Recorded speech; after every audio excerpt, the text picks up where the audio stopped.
ഇന്നേ എനിക്ക് കുറച്ചധികം മാങ്ങ കിട്ടിയിട്ടുണ്ട് കേട്ടോ.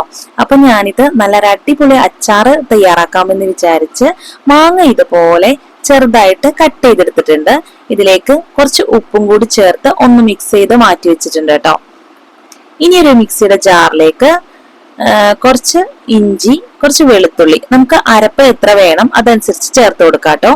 എന്നിട്ട് ഇതൊന്ന് നന്നായിട്ടൊന്ന് അരച്ച് പേസ്റ്റ് ആക്കി മാറ്റി വെച്ചിട്ടുണ്ട്.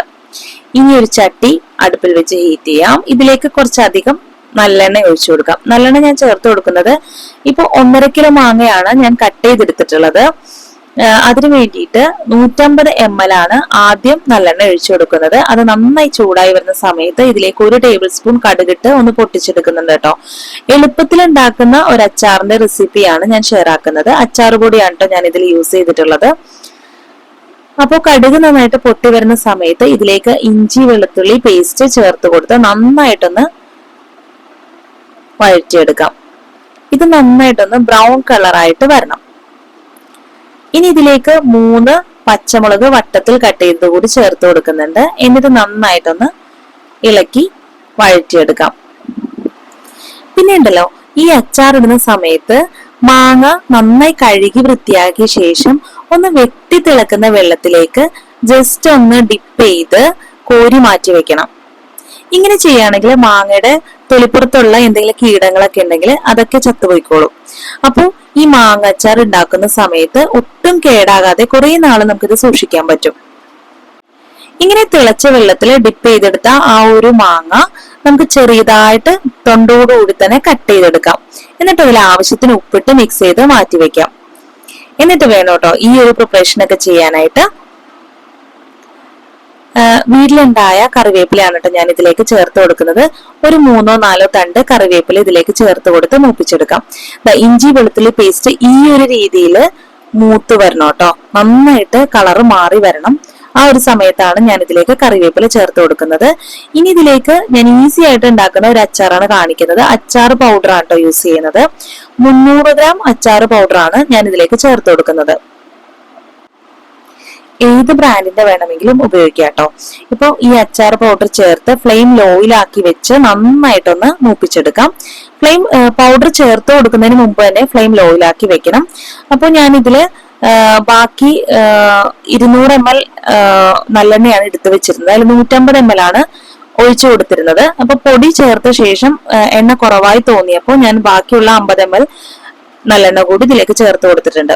ഇനി കളർ അല്പം കുറവായിട്ട് തോന്നിയപ്പോൾ ഞാൻ 5 ടീസ്പൂൺ കാശ്മീരി ചില്ലി പൗഡർ കൂടി ചേർത്ത് കൊടുക്കുന്നുണ്ട് കേട്ടോ. ഫ്ലെയിം എപ്പോഴും ലോയിലാക്കി വെക്കണം. എങ്ങനെ വേണം ഇത് മൂപ്പിച്ചെടുക്കാനായിട്ട്.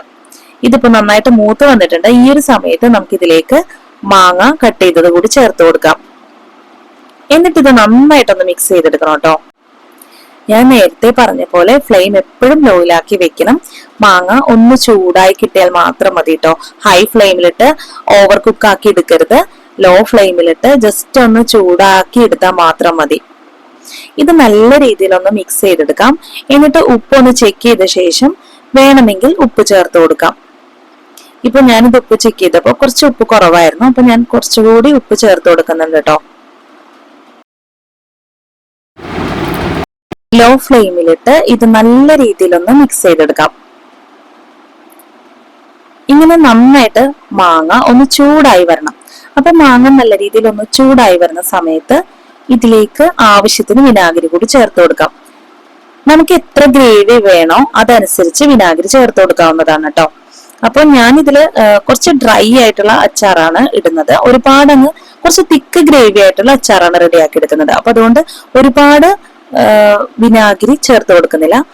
കുറച്ച് വിനാഗിരിയാണ് ചേർത്ത് കൊടുക്കുന്നത്.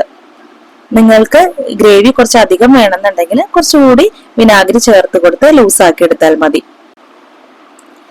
അപ്പോ മാങ്ങ നല്ല രീതിയിൽ ചൂടായി വന്നിട്ടുണ്ട്. ഈ ഒരു സമയത്ത് ഇതിലേക്ക് ആവശ്യത്തിന് വിനാഗിരി ചേർത്ത് കൊടുത്ത് മിക്സ് ചെയ്തെടുക്കാം.